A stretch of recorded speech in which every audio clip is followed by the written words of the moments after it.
Hello everyone, welcome to the class. Let's talk about the signal a little bit more. Today we will focus on how to use the program control signal, how to make your program handle the signal. Okay, so let's start today's class. Actually, today we just talk about one simple system code, which is signal. So this one simple system code can help your process, your program to handle different signal. So how to use it? Actually, for this one, we need to define which signal we want to deal with. So you can see that actually each signal is an integer. So they have a number, like an ID of a signal. Each signal have their ID. So we use this signal ID as the definition of a signal. We just put this here. Okay. So of course, when you include a signal .h, it try to give a name of each ID. So each ID of this number is a name. So you can use something like a sig interrupt, sig kill. You can use a name, something a name here to support the signal because they already be defined as an integer. But again, because we have so many information about the signal, so we can use number or we can use name to support the signal. Okay, so this is for signal. What's another part here? This is another part we call it handler. So you can see this is a little bit weird because the type is something like this. Actually, this is called function pointer. So we have pointer to a function. So this is a variable in C. So actually we can pass a function. We can define a function to pass it. So when we receive a signal, we will call this function. So when we receive the signal, we will call this function. Okay, so this is how you manage the signal in your process. Just define a handler inside this process to handle this particular signal. So let's see this example. So this is the example. We can see we have a keyboard, we have screen, we have a kernel, we have process. This is a process. So this is source code we have. We try to include a lot of stuff, but this is something we just want to include. Then we have a main function. Inside this main function, the key is here. We use signal to define when we see the signal interrupt this particular signal, we use this handler to handle it. So where's the handler? Actually, handler is here. So we pass this function as a handler to handle the signal interrupt. So when you run this program, actually, this program is just like a for loop, right? So you just try to bring out, okay, for 0, then 1, then J++, then 2, and so on. But when the program try to print something to your screen, if you try to send a signal, interrupt. Actually, if you know what is interrupt here, is Control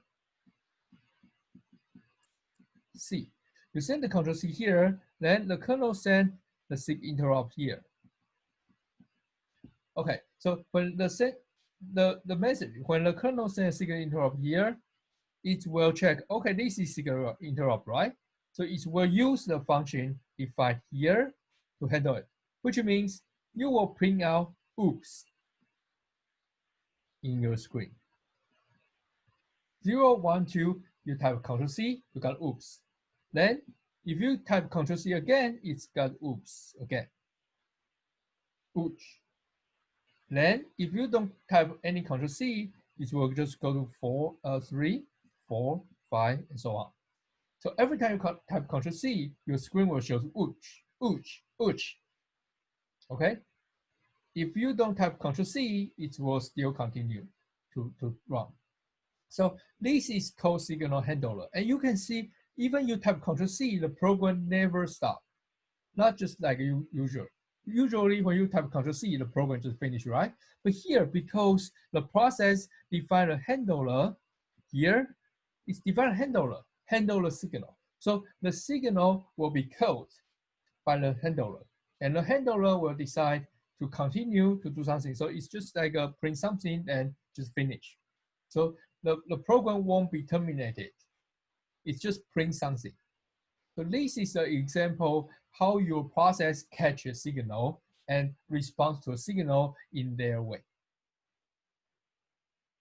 okay, so let's look at a more complicated case.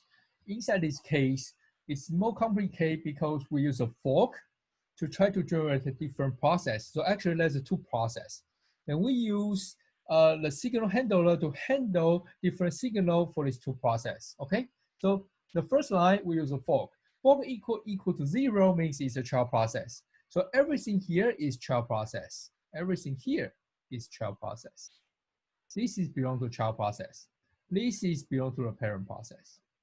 Okay, so after we do the fork, we got the next line is signal. So actually, for child process, we use a signal. So inside the child process, we handle the interrupt. So by using which function? We use the child handler. So we define the child handler here, and we define the child handler here, and use it to support this, the sig interrupt for the child process.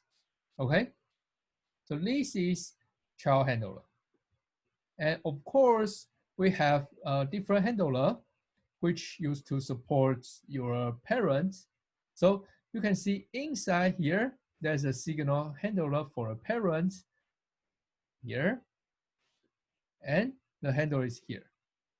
But signal handler for parents is more complicated because you can see inside the if else case, if the signal is sick child, else, so actually it's handle signal sick child or other signal. So it's use if statement to decide the signal pass into here is which signal.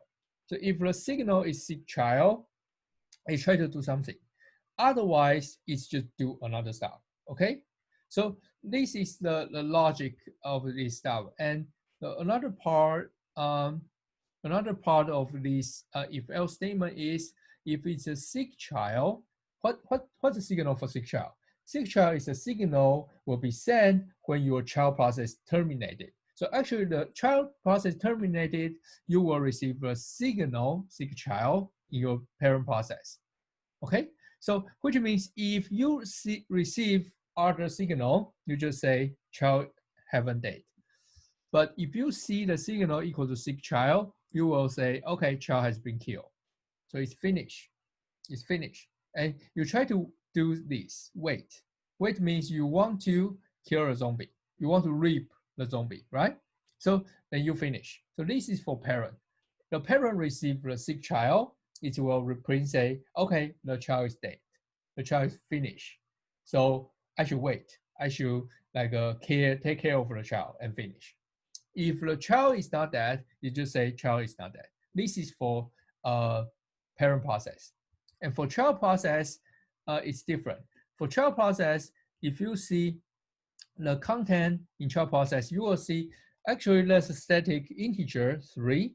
It's just like a count. Every time your child handler be called, it will deduct this static variable by 1. So actually, if you see something here, you will see the hit minus minus. So if you receive a signal, sig interrupt, because we define the sig child, the child handle, we define the child handler to handle the sig interrupt, right? So if you receive a sig interrupt, you will do the hit minus minus. And otherwise, you will just finish it. So what's this happen? This means if I type Control C 3 times, then I can kill the child. Because every time when I send out the Control C, the signal interrupt, the child will deduct the static variable by 1. And until the static variable equal to 0, it's finished. And if it's finished, it will send out the child signal to the parent. So if it's finished here, if it's finished here, it will send the signal to the parent process, sick child. So it will receive the sick child here and print some message in your parent process. Oh, okay, this is the source code we just reviewed. Actually, we have this child handler to handle the sick interrupt. and we have a parent handler to handle the sick child, and also it will handle a sick interrupt here, because when you type Control C, the sick interrupt will send to both process. So both process will receive the signal, and your parent process can use this else case to deal with the sick interrupt.